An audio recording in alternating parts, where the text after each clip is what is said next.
भक्ति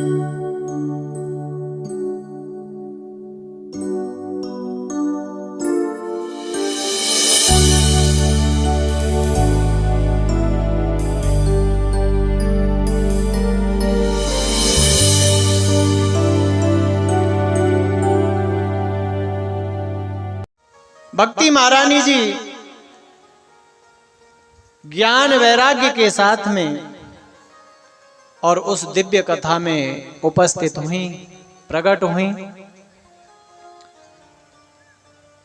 आपके हृदय में भी ज्ञान और वैराग्य उपस्थित हों, भक्ति के साथ हों। बिना भक्ति के अगर ज्ञान है तो वो कुपुत्र कहलाता है।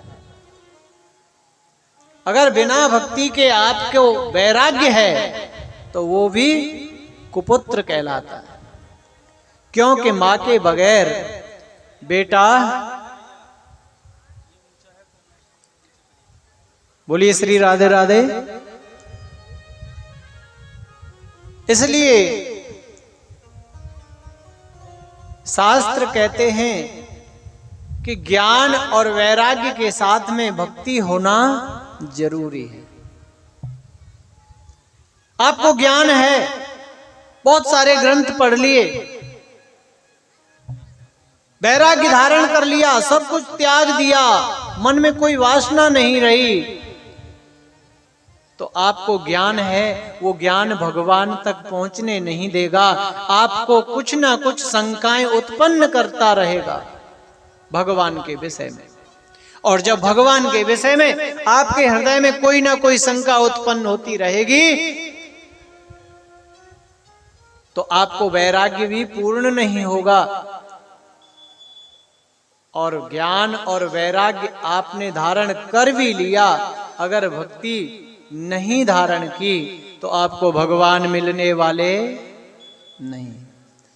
शास्त्रों में लेख आए हैं कि जिसके हृदय में भक्ति विराजमान है तो उसको ज्ञान भी मिल जाएगा, उसको वैराग्य भी मिल जाएगा, क्योंकि बिना माता के पुत्र की उत्पत्ति नहीं होती। इसलिए हमारे ब्रज में तो कहते हैं कि भाई भक्ति करो, येन केन प्रकारेण, किसी भी रूप से, किसी भी तरह से भगवान को प्राप्त करने के लिए भगवान की भक्ति करो, भगवान की शरण में लग जाओ।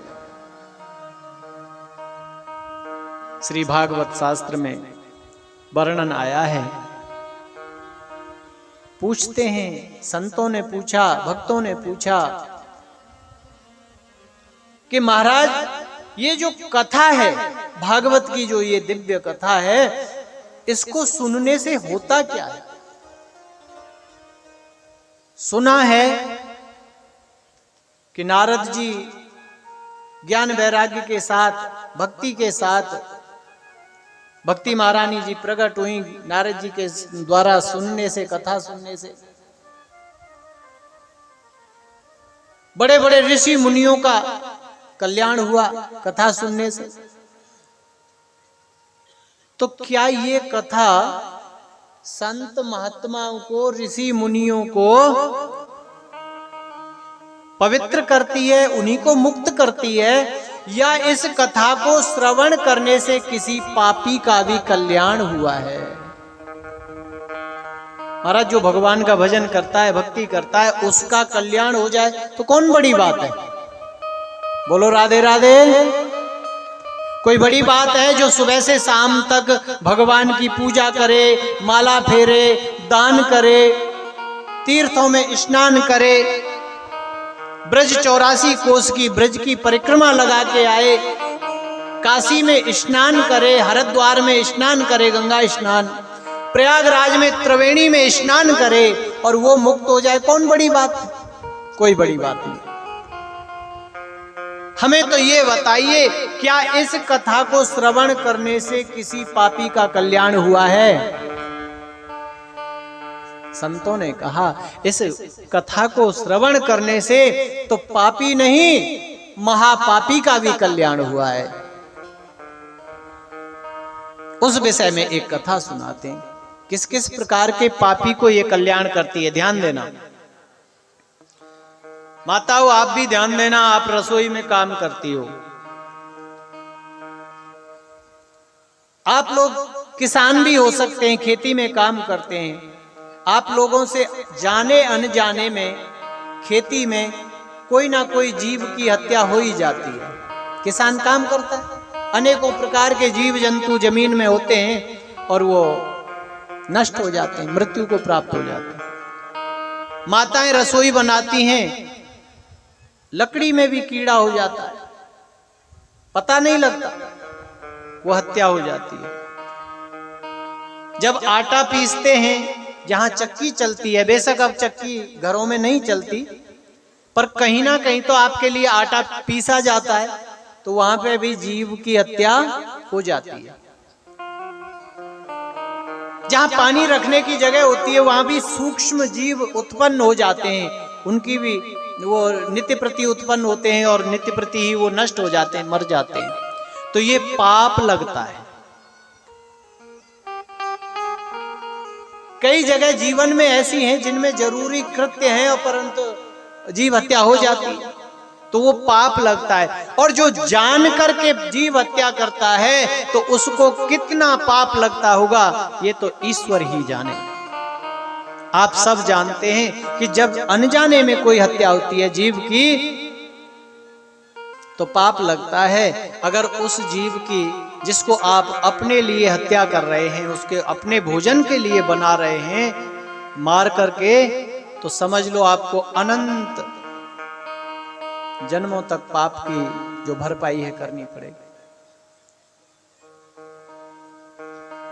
इसलिए उस पाप से भी बचाती है ये भागवत की कथा,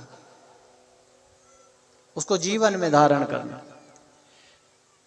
तो रोज एक प्रसंग सुनाया है कि रोज रूटीन में जो आपसे पाप हो जाते हैं, उनसे बचने का कारण क्या है, आप बच कैसे जाते हैं, वो आपको पाप लगते क्यों नहीं।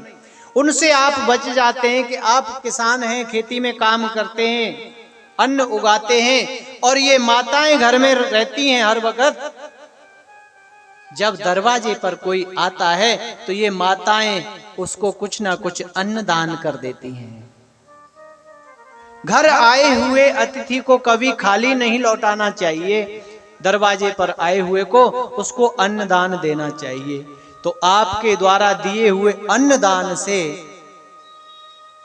आपके घर से कोई अतिथि खाली ना जाए, उस दान से आपका जो नित्य प्रति का जो पाप होता है जाने अनजाने में वो सब नष्ट हो जाता है, वो माफ हो जाता है।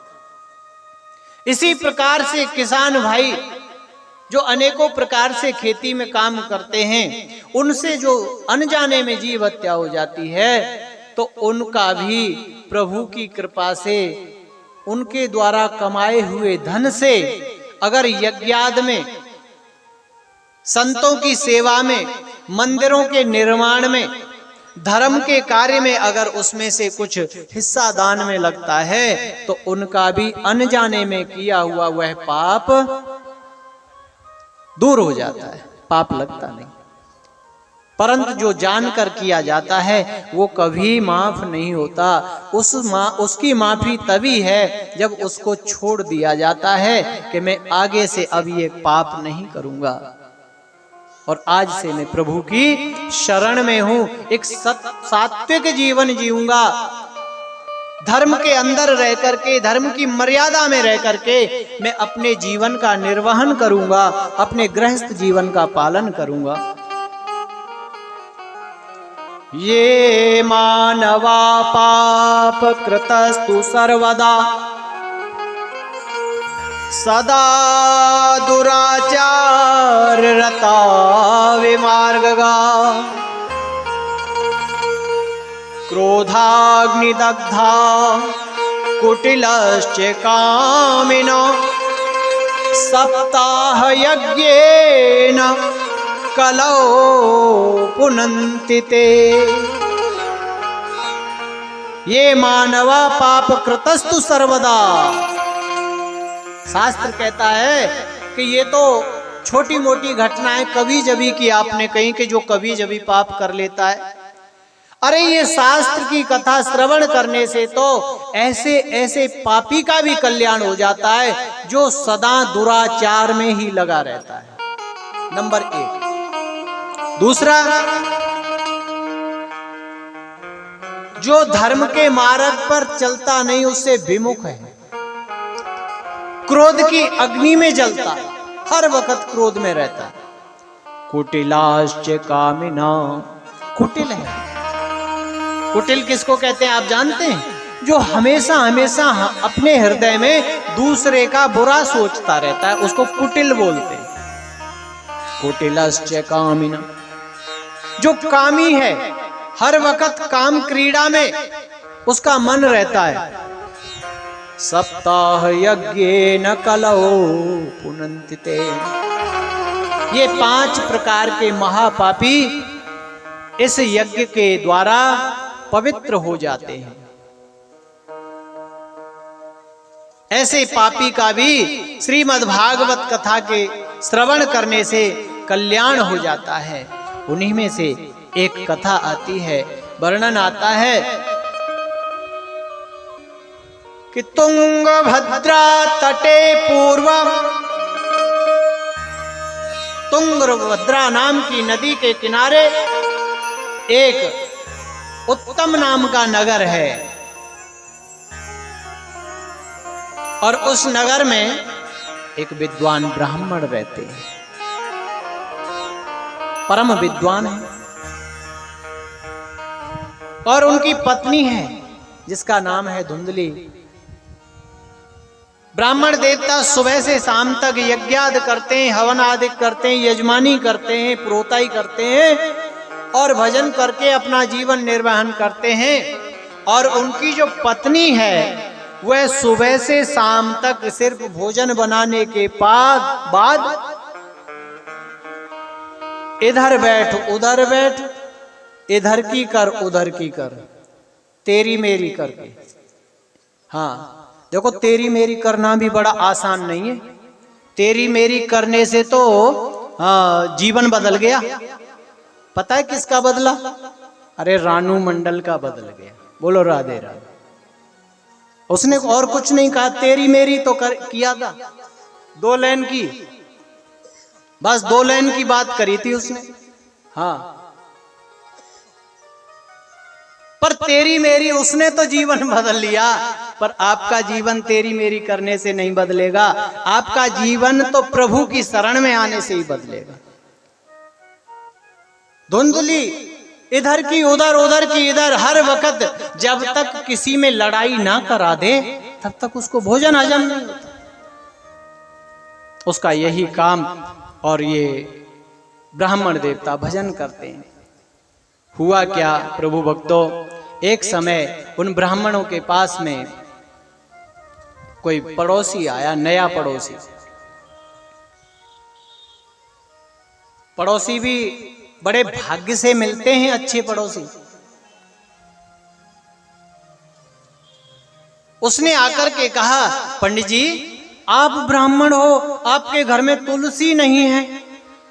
कहने लगे क्या करें भाई, हर बार नया पौधा लगाते हैं, पानी भी सींचते हैं टाइम से, सब कुछ व्यवस्था करते हैं, पर तुलसी कुछ दिन रहती है और सूख जाती है।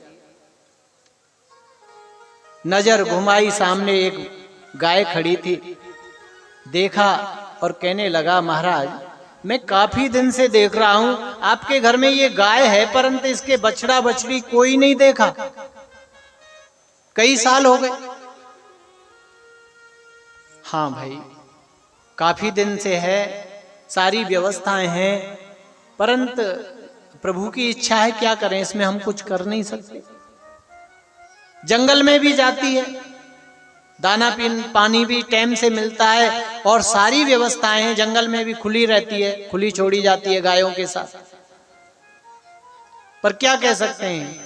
इतने में हुआ कहने लगा, अरे महाराज इसका तो एक ही कारण है कि आपके पितृ नाराज हैं। पितृ समझती हो माताओं? बोलो राधे राधे। पितृ किसको कहते हैं जानती हो? नहीं जानते? अरे जो हमारे बड़े बुजुर्ग जो धरती को छोड़ के चले जाते हैं ना, उनको क्या बोलते हैं आप लोग? हैं? पितृ होते हैं ना। बुजुर्ग जो हमारे से अलग चले जाते हैं वो पितरों में सम्मिलित हो जाते हैं। तुम्हारे पितृ नाराज हैं, और जब कुल की वृद्धि रुक जाती है, घर में दूध और पूत दो चीज की कमी हो, तो समझ लो, ये ज्योतिष के अनुसार समझ लो, चाहे साधारण भाषा में समझ लो, कि उस घर में कहीं ना कहीं पितृ दोष है।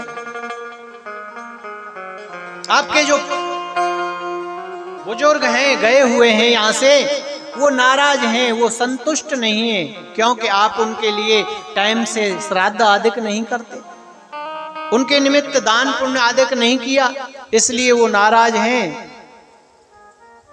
और आपके घर में संतति नहीं है। इतना कहकर पड़ोसी तो चले गए।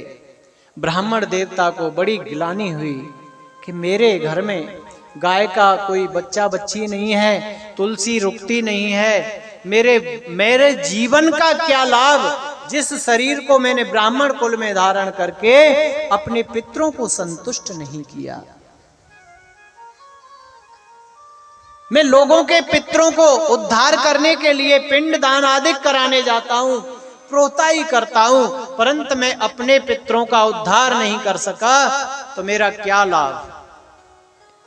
ऐसा विचार करके तत्काल घर को छोड़ करके वन में चले गए, और वन में जाकर के एक नदी के किनारे पर बैठ गए कि अब मैं इस नदी में कूद करके अपने शरीर को अंत कर दूंगा, शरीर को शांत कर लूंगा। मेरे रहने का क्या फायदा, इस शरीर को रखने का मुझे क्या लाभ। ऐसा विचार करके उस नदी के किनारे बैठे हैं। प्रभु भक्तों, वहां से एक महापुरुष संत दिव्य आत्मा निकल करके जा रहे थे, और वह उस समय रो रहा था। आत्मदेव ब्राह्मण रो रहा है, बहुत जोर से उच्च स्वर में रो रहा है। देखिए, आपको एक बात बताते हैं, बहुत लोग आत्महत्या कर लेते हैं, परंतु आत्महत्या करना सबसे बड़ा पाप है। सभी के लिए मूल मंत्र है, आत्महत्या करना शास्त्रों में सबसे बड़ा पाप बताया गया है, दुर्गति का कारण बताया गया। कभी आत्महत्या जीवन में नहीं करनी चाहिए, चाहे कितना भी संकट आए, संकटों से लड़ना चाहिए, समस्याओं से लड़ना चाहिए। जीवन इसी को कहते हैं। कभी घबराना नहीं चाहिए, प्रभु पर विश्वास रखते हुए हमेशा आगे बढ़ते रहना चाहिए। चाहे कितना भी संकट आए, घबराना नहीं चाहिए। प्रभु आपकी समस्या जरूर दूर करेंगे, अगर संकट में तुम प्रभु को साथ रखोगे तो। दुख में सुमिरन सब करे, और सुख में करे न कोई। अरे जो सुख में सुमिरन करे, तो भैया दुख काहे को हो। इसलिए जीवन में शास्त्र कहते हैं, संत महापुरुष कहते हैं कि प्रभु को हमेशा याद रखना चाहिए, और जब हम प्रभु को भूल जाते हैं तभी तो जीवन में संकट आता। पर ये आत्मदेव तो प्रभु को रोज ही याद करता है, इसके जीवन में संकट क्यों है, दुख क्यों है। महाराज, ये आत्मदेव शरीर त्यागना चाहता है, पर जोर से रो रहा है, क्योंकि मरना आसान नहीं होता। मृत्यु के समय, आत्महत्या के समय मनुष्य को सारा ज्ञान उत्पन्न हो जाता है, और बहुत डर लगता है, बहुत दुख होता है कि आज मैं सारे संसार के दोस्त मित्र नातेदार रिश्तेदार भाई बंधु घर परिवार सबको छोड़ करके मर रहा हूं। जब ये बातें विचार करता है तो दुख होता है।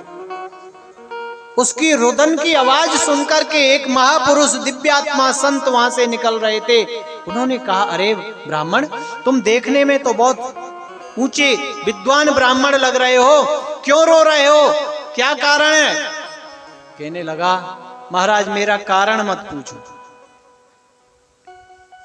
मेरा कारण मत पूछो, क्योंकि ऐसा कारण है जिसको मैं बता नहीं सकता।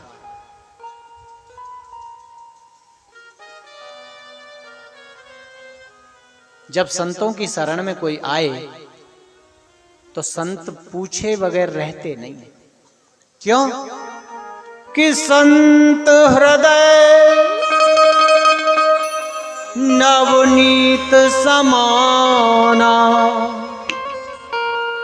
कहा कवि ने पर कहीं न जा, कहा कवि ने पर कहीं न जा।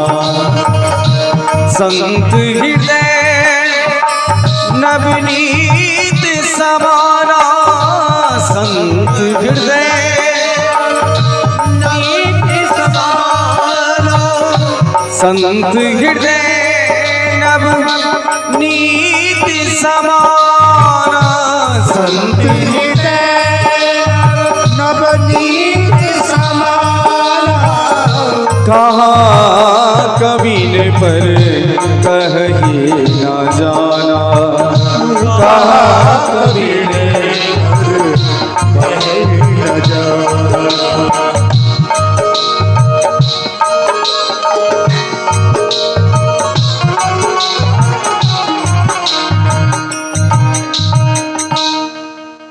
संत का जो हृदय है वो मक्खन के समान कोमल होता है।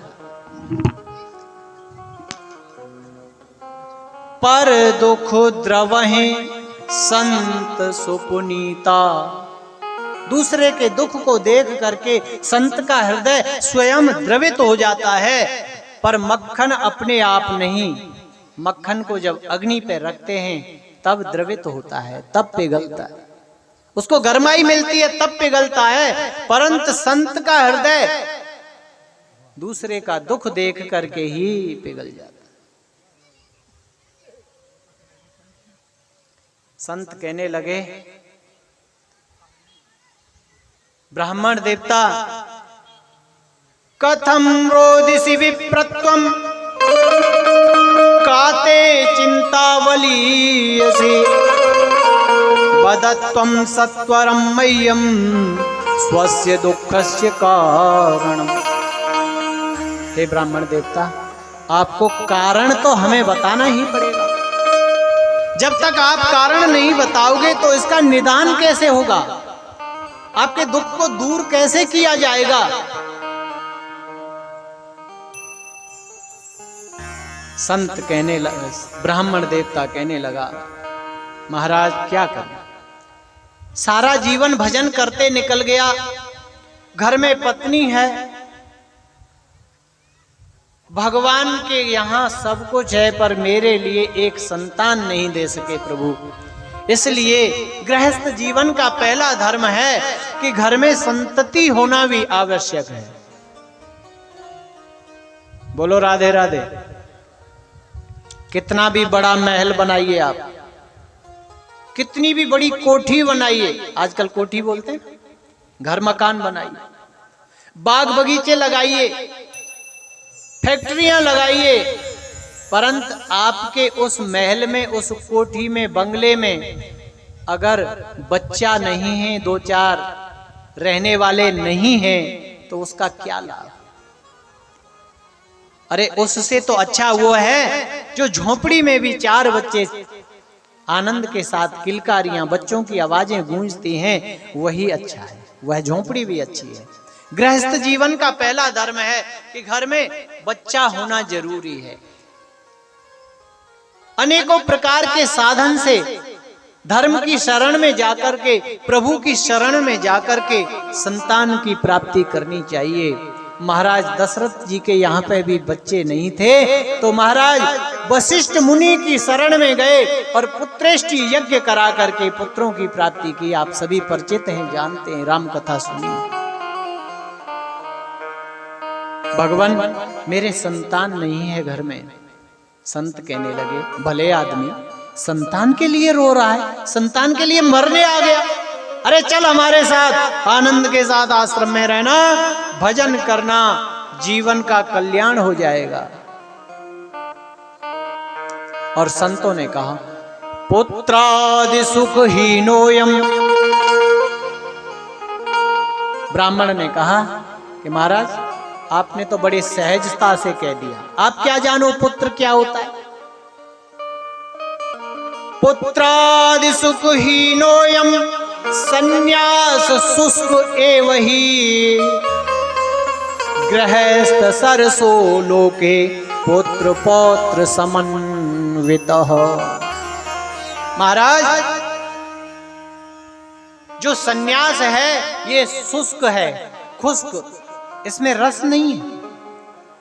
कल हमने थोड़ी सी बात सुनाई थी, सन्यास धारण करना बड़ा कठिन है, सन्यासी का जीवन बहुत कठिन है।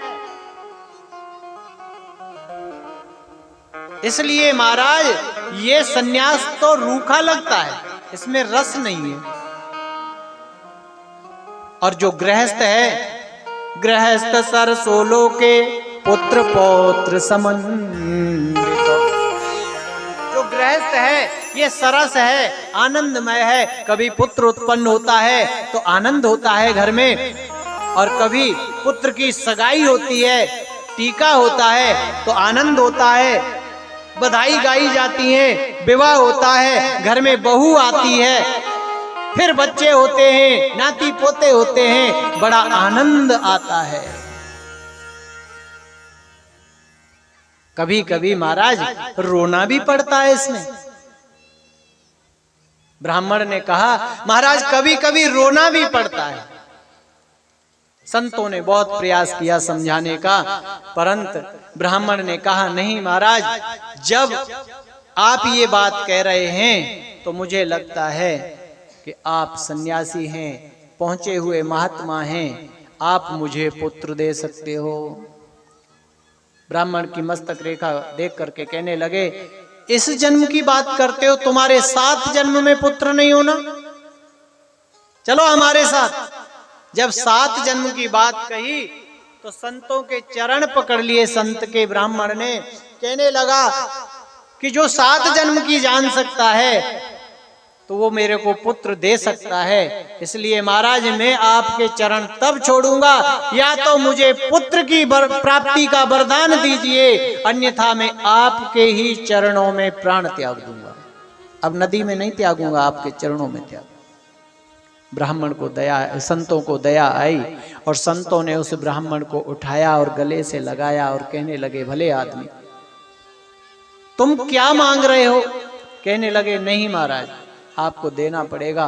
ब्राह्मणों ने संतों ने एक फल दिया, उसे निकाल करके अपनी झोली से और कहा, जाओ इसको अपनी पत्नी को दे देना और इसको खाने के बाद वह तपस्या का जीवन जिए, भजन करे और इधर उधर की बातें ना करे, घर ही रहे ज्यादातर और पवित्र स्वरूप में रहे, पवित्रता धारण करे, समय से नहाए धोए। बोलो राधे राधे। जब ये बात समझाई, नियम समझाए, घर गया आत्मदेव बड़ा प्रसन्न हुआ, पुत्र का वरदान लेकर के घर गया और घर जाकर के अपनी पत्नी को वो फल देते हुए कहने लगा, देवी इस फल को ग्रहण कर लेना, हमारे घर में पुत्र की प्राप्ति होगी। और देखो अब तुम कहीं मत जाना, भजन किया करना सुबह शाम प्रभु का, और प्रभु की कृपा से हमारे एक सुंदर सा बालक होगा, विद्वान होगा।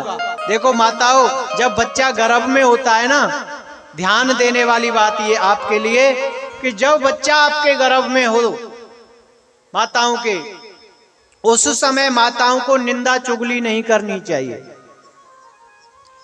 टीवी पर बैठ करके ज्यादा से ज्यादा नाटक नहीं देखने चाहिए, और देखो तो भगवान की लीलाओं को देखो, जिससे आपका बच्चा भक्त बनेगा। कथाएं सुनो। आप जानते हैं सभी वीर अभिमन्यु को गर्भ के अंदर ही चक्रव्यूह तोड़ने की विद्या प्राप्त हो गई थी। सुने हैं ये कथा? वीर अभिमन्यु को, वीर अभिमन्यु जब गर्भ में था उस समय पर अर्जुन ने वो विद्या अपनी पत्नी को सुनाई कि आज मैं ये विद्या गुरु द्रोणाचार्य जी से सीख करके आया हूं, ये बात सुनाई। और वीर अभिमन्यु गर्भ में था, उसने वह उसी टाइम में विद्या धारण कर ली, सीख ली चक्रव्यूह कैसे तोड़ा जाता है। परंतु माताओं, जब वो कथा वो सुना रहा था अर्जुन ये कहानी कि आज मैंने गुरु से ये विद्या सीखी है, और जैसे ही वो समय आया कि उस चक्रव्यूह को तोड़ करके निकलना कैसे होता है, उस समय अभिमन्यु की माताजी को नींद आ गई थी, जिसके कारण से वो तोड़ करके बाहर निकलने की विद्या नहीं सीख पाया था और वह चक्रव्यूह में फंस गया था। कौरवों ने उसको घेर करके व्यूह रचना के द्वारा उसको मार दिया था। इसलिए अच्छी सी बच्चे को जो गर्भ में है वो ज्ञानी बने, ज्ञान की बातें सुननी चाहिए, सीखनी चाहिए। और वीर बनाना हो तो महाभारत की वीर योद्धाओं की गाथाएं सुनानी चाहिए, सुननी चाहिए गर्भ के समय। और विशेष करके 6वें महीना से, जब 6वां महीना हो, 6वें महीने से लेकर के 9वें महीने तक 3 महीने का समय ऐसा है जो बच्चा सारी क्रियाओं को धारण कर सकता है। इसलिए आपको विशेष ध्यान देने की बात। धुंधली ने वह फल खाया नहीं, उसकी चिंता हो गई उसको, अगर मैं फल खाऊंगी तो मेरे गर्भ रहेगा, गर्भ रहेगा तो मैं भारी शरीर हो जाएगा, भारी शरीर हो गया और गांव में कहीं आग लग गई तो मैं कैसे भागूंगी? बोलो जय श्री कृष्णा। जिसकी विचार मंद है तो वो मंदी ही बात सोचेगा, उच्च विचार जिसके हैं वो ऊंची बात सोचेगा। धुंधली ने इस प्रकार के बुरे बुरे ख्याल उसके दिल में आने लगे, और जब ये बातें सोचने लगी उसी समय पर उसकी एक सहेली थी, वो आई। उसने कहा, बहन जब मैं आती थी तुम हंसती खेलती मिलती थी, आज तुम चिंतित हो, क्यों चिंता कर रही हो, क्या कारण है? कहने लगी, क्या बताऊं बहन, जो तेरे जीजा जी हैं, जो पंडित जी हैं, ये एक फल ले आए हैं, कोई साधु बाबा इनको फल दे गया है और कह गया है कि तुम्हारे संतान हो जाएगी। अब तू ही बता दे, कहीं फल खाने से संतान होती है? कहते हाँ नहीं होती। फिर तेने खाया क्यों नहीं? बोलो राधे राधे। जब संतान नहीं होती फल खाने से तो तुमने खाया क्यों नहीं? कहने लगी, क्या करूं, डर लगता है कहीं हो गई तब। मान लो मैंने फल खाया और मेरे संतान हो गई तब। कहने लगी, इस डर से तू चिंतित है? कि हाँ। एक बात सुन, इस फल को तू मुझे दे। कहने लगी, नहीं दूंगी नहीं। पतिदेव को पता लग गया तो घर में कलेश हो जाएगा। जो रोज कलेश करवाती थी, अपने से कलेश होने से डर गई। बोलो राधे राधे। फिर क्या करना है कि तू ही बता। कहते ये गाय बैठी है ना तेरे यहाँ, कितने सालों से रह रही है, इसका प्रैक्टिकल भी हो जाएगा। इस गाय को खिला दे, कई सालों से ये गाय है, इसके कोई बच्चा बच्ची हुआ नहीं है, इसलिए इस फल को तो गाय को खिला दे। रही बात तेरी, देख मेरे यहाँ 9 बच्चे तो पहले से ही हैं, 10वां होने वाला है, इसलिए इस बच्चे को मैं तेरे को दे दूंगी, 6-7 महीने बाद ये हो जाएगा। बोलो जय श्री कृष्ण।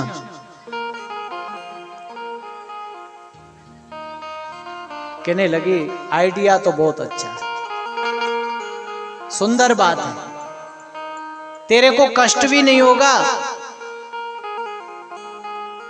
पर एक बात सुन बहन, मेरे यहाँ खाने वाले बहुत हैं पर खिलाने को नहीं है। तेरे यहाँ खाने वाला नहीं है, खिलाने को बहुत कुछ है, इसलिए तू मुझे धन दे देना। और ये सौदा उनका पक्का हुआ। धन लेकर के वो चली गई और कहने लगी जब मेरे बच्चा होगा मैं तेरे यहाँ पहुंचा दूंगी, तब तक तू नाटक कर कि रोज थोड़ा थोड़ा कपड़ा अपने बदन पर, पेट पर बांध लिया करना, जिससे पति को लगे कि तुम गर्भवती हो, और पति को समझा देना कि तुम भजन करो। अब आजकल मैं भी भजन करती हूँ, कहीं जाती नहीं हूँ, इसलिए पवित्र रहती हूँ, हर वक्त मन पवित्र रखती हूँ। ऐसे ऐसे बातों को उसको पतिदेव भोले थे, ब्राह्मण देवता सीधे साचे, कहने लगे ठीक है देवी तुम भजन करने लगे, बड़ी खुशी की बात है। देखो आपको एक बात बताएं, जो स्त्रियां होती हैं इनके कई नाम होते हैं। इनको पत्नी बोलते हैं, अर्धांगिनी बोलते हैं, धर्म पत्नी बोलते हैं, औरत भी बोलते हैं। बोलो जय श्री कृष्ण। अर्धांगिनी तो इसलिए बोलते हैं कि पति कितना भी धर्म का कार्य करे, आधा धर्म ये ले ही लेती हैं। इनको शास्त्र की मर्यादा से इनको ये मिला हुआ है। पति कितना भी पाप करे 1% भी नहीं लगता औरत को पाप। पुण्य करे तो आधा स्त्री को बिना करे मिलता है, और पाप करे पति तो कुछ भी नहीं मिलता। दूसरी बात, धर्म पत्नी इसलिए कहते हैं कि ये अपने पति को धर्म पर लगाए। बोलो राधे राधे। कईयों के पति पीते हैं, कईयों के पति खेलते हैं, कल बताई थी ना हमने। तो वो धर्म पत्नी है जो अपने पति के इस दुर्गुण को सुधार करके धर्म पर ले आए, धर्म की जीवन जीने की कला सिखाए, उसको धर्म पत्नी बोलते हैं। और पत्नी इसको बोलते हैं कि पति और पत्नी दोनों साथ साथ प्रेम पूर्वक गृहस्थ जीवन का निर्वहन करें, घर में कोई कलेश झगड़ा ना हो, बस प्रेम से रहें, कैसे भी रहें प्रेम से। वो पत्नी पति की आज्ञा में चले। औरत किसे कहते हैं? औरत उसे कहते हैं कि जो औरों में ही रत रहती है। ये हमारी संस्कृति से अलग है, हमारी संस्कृति का शब्द ही नहीं है, ये दूसरों की संस्कृति में से आया है और उसका वही फल है वो। हमारी में तो धर्म पत्नी, अर्धांगिनी, पत्नी, ये शब्द हमारे शास्त्रों ने दिए हैं। इसलिए माताओं, बहनों, देवियों, पत्नी के भी कई, धर्म पत्नी कई नाम होते हैं स्त्री के। आज धुंधली पति को कहती है मैं भजन करती हूं, पति बड़े प्रसन्न हुए, कहने लगे तुम धर्म पत्नी हो, तुम पत्नी हो, अगर तुम धर्म करने लग गई, तुम भजन करने लग गई तो मेरा जीवन तो धन्य हो गया देवी। अब मुझे घर आने की भी जरूरत नहीं, बेशक मैं भोजन करने आता था, मैं अब भोजन करने भी नहीं आऊंगा, मैं अपना वहीं पर जीवन निकाल लूंगा कुटिया में, व्रत रह करके। कहने लगे नहीं, व्रत नहीं, पति देव हो आप मेरे, कमजोर हो जाओगे, ऐसे कैसे रहने दूंगी। एकादशी आती है महीने में 2 बार, उसी का व्रत रखिए, सिर्फ भोजन करने ही आना है आपने घर। पति प्रसन्न हुए, चले गए और वह धन लेकर के चली गई। समय आया भक्तों, और समय आने के बाद उसके यहाँ पुत्र की प्राप्ति हुई। वह पुत्र को लेकर के उसके यहाँ पहुंचा देती है और फिर धन ले जाती है। तो बार बार धन लेने की आदत पड़ गई उसको, बार बार धन ले जाती है, परंतु उसके यहाँ कोई धन की कमी नहीं थी।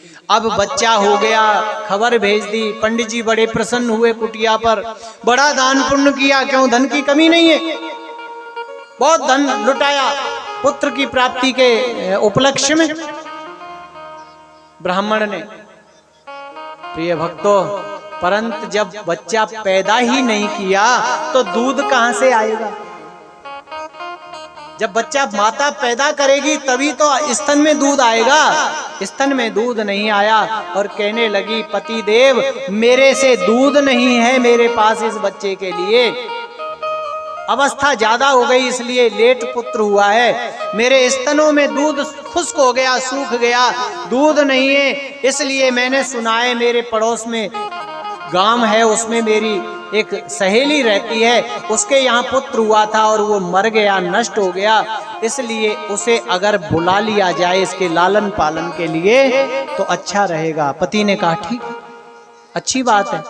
और वह रोज आती है, उसे दूध पिला के जाती है, बच्चे का पालन होता है। 10वें दिन नामकरण संस्कार होता है। 11वें दिन बच्चा घर में जन्म लेता है। 11वें दिन ब्राह्मण बुलाते हो, वह बच्चे को गऊ का मूत्र और गंगा जल 2 चीज मिला करके देता है। माता को भी पीना चाहिए और बच्चे को भी पिलाया जाता है। जन्म के तुरंत बाद भी देना चाहिए। अच्छा, आप यहाँ बैठे हो, धर्म प्रेमी सज्जन हो, जो यहाँ बुजुर्ग बैठे हैं वो तो इस क्रिया को जानते हैं, क्योंकि उस समय तो होता था, परंतु अब तो आप लोग स्वयं डॉक्टर बन गए, छोड़ चुके, नहीं देते। अच्छा, गौमूत्र देने से फायदा क्या होता है बताऊं? सुनना चाहते हो? गौमूत्र देने से बच्चे को, बच्चा के उत्पन्न होने के समय जो गंदा पानी उसके चले जाता है अंदर, उसको तो ज्ञान नहीं होता ना बच्चे को, मुंह के राही, मुंह मार्ग से बच्चे को जब रोता है तो सांस खींचता है तो कई बार गंदा पानी अंदर चले जाता है पैदा होते ही, तो वो बच्चा को इन्फेक्शन हो सकता है, बीमार हो सकता है और वो शरीर भी छोड़ सकता है उससे, वो जहरीला पानी। उस पानी से बचाने के लिए गौमूत्र एंटीसेप्टिक है। बोलो राधे राधे। वो बच्चे की जान बचाता है। कितनी बड़ी औषधि है। आजकल तो बच्चे हॉस्पिटल में पैदा होते हैं, तो वहां तो ये चीज की डॉक्टर अलाउ नहीं करते, पर देना जरूर चाहिए। दूसरी बात, अच्छा माताओं को क्यों पीना चाहिए गौमूत्र? माताओं को इसलिए पीना चाहिए गौमूत्र कि जब बच्चा उत्पन्न होता है तो कुक्ष खाली हो जाती है, और उस उत्पन्न होने के समय पर, अब हॉस्पिटल में तो सारी सुविधाएं हैं, साफ स्वच्छ जगह होती है, पहले घर में बच्चे उत्पन्न होते थे और घर में बच्चे उत्पन्न होता, उस जगह पर जरूरी नहीं कि कोई सूक्ष्म जीव वायरस वगैरह हो जमीन पर, और वह वायरस अंदर माता के प्रवेश कर जाए, उससे कैसे बचा जाए? उससे भी वो वायरस से बचाता था, अनेक प्रकार की बीमारियों से बचाता था। गौ माता का जो मूत्र है, गौमूत्र, इसलिए माता को दिया जाता है। पर आजकल तो सबको डर लगता है, क्योंकि अपनी संस्कृति को भूलते जा रहे हैं। हमें वह पढ़ाया जा रहा है कि जिससे हम अपने धर्म की शिक्षा को भूल जाएं। हमें शिक्षा नहीं मिल रही है, ये बड़ा पाप है। देखिए, समझने की बात, सभी के लिए मूल मंत्र है, अंग्रेज को अंग्रेजी आती है, इंग्लिश आती है, और वो बाइबल पढ़ता है, अपने धर्म की किताब पढ़ता है, पढ़ लेता है, क्योंकि उसको इंग्लिश आती है। और जो मुस्लिम हैं वो उर्दू पढ़ते हैं, उनको उर्दू आती है, तो वह भी अपने धर्म की किताब को आसानी से पढ़ लेते हैं। पर हिंदू को, सनातन धर्मी को संस्कृत नहीं आती। बोलो राधे राधे। वो संस्कृत पढ़ना ही नहीं चाहता, वो अपने शास्त्र को कैसे पढ़ेगा, कैसे समझेगा, उसमें क्या लिखा है, दूसरा जैसे कहेगा वैसे ही समझ लेगा, चाहे वो गलत समझाए चाहे सही समझाए। अच्छा, ब्राह्मण समझाने के लिए रोज रोज आता नहीं, जब कोई आपको समझाने आएगा धर्म के मार्ग पर चलने के लिए आपके धर्म में कितना ज्ञान है, कितना साइंस है आपके धर्म का, उसको आप समझेंगे तभी ना उस पे चलोगे। कोई समझाने वाला ही नहीं। आप पढ़ नहीं सकते शास्त्र को, वेद को, क्योंकि वो संस्कृत में है। आप अपने बच्चे को पैदा होते ही 3 साल का होता है और इंग्लिश मीडियम स्कूल में पढ़ाना चाहते हैं। कल हमने थोड़ी सी बात सुनाई थी। कोई ऐसा ही है ही नहीं कि जो ये कहे कि मैं तो संस्कृत या हिंदी पढ़ाऊं। बोलो राधे राधे। ये सत्य है कि झूठ? ये परम सत्य बात है कि हर कोई अपने बच्चे को इंग्लिश मीडियम स्कूल में पढ़ाना चाहता है, तो वो अपने धर्म से उसी दिन दूर हो जाता है जिस दिन वो इंग्लिश मीडियम स्कूल में जाता है। फिर वहां पर वो पादरी जो होता है वो कैसे भी समझाए, और जब वो बड़ा होकर के बच्चा डिग्री लेकर के आता है इंग्लिश मीडियम स्कूल में पढ़ा हुआ, वो फिर माता को मदर कहता है और पिता को फादर कहता है। मदर को मम्मी या मॉम कहता है और पिता को डैड कहता है। डैड माने इंग्लिश में क्या होता है जानते? डैड। ये तो डैड हो गया। बोलो राधे राधे। ये संस्कृति सीख के आता है, अपनी संस्कृति से दूर होता चले जाता है, और फिर उसको आप कहे कि तू रामायण पढ़ ले, रामायण समझ ले, सभी के लिए तो वो समझने वाला नहीं।